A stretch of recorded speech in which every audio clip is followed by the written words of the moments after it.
apple, sibuyas, bawang, paminta,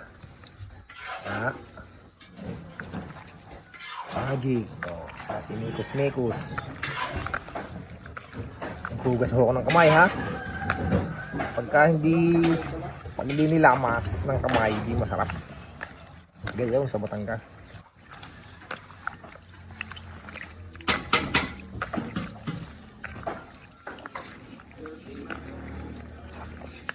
Kalderetang manok. Pag sama-samahan nyo na din. Para mamaya, salang lang. Tomato sauce. Meron na yung graban sauce. Green peas. Pineapple. Tapos mamaya, ikos na.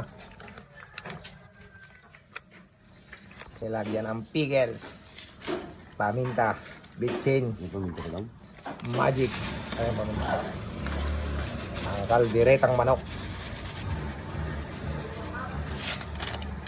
Pagkatapos ng binutuhan mamaya, ayan, titirahin.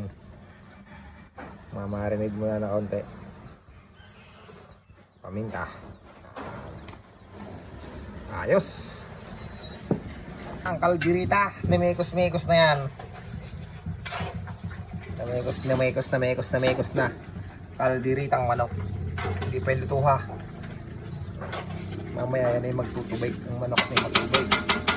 Mamaya sasalang na lang yan. Now, dadali na ang kalderetang manok. Bawang. Ang sibuyas. Tapos ang bawang. Kailangan lagi ang unang-unang gagawin na. Lasang kaldereta. Lalaglag na. Yung minipos-mipos ko yung manok na pinagsama-sama.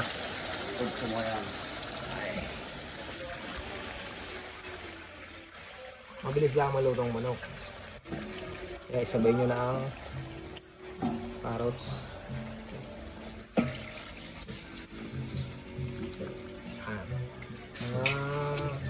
Mabilis lang. Mamaya ito na rin try. Malambot pang manok. Mga bata.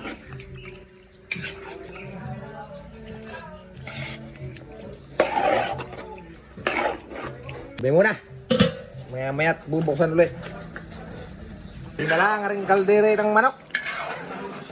Iga-igahin lang natin ng konti at ihangoy na natin na.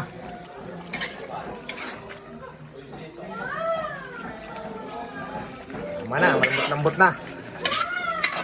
Kalderetang manok ng Batangas. Igahin lang natin ng konti. Ang kaldereta.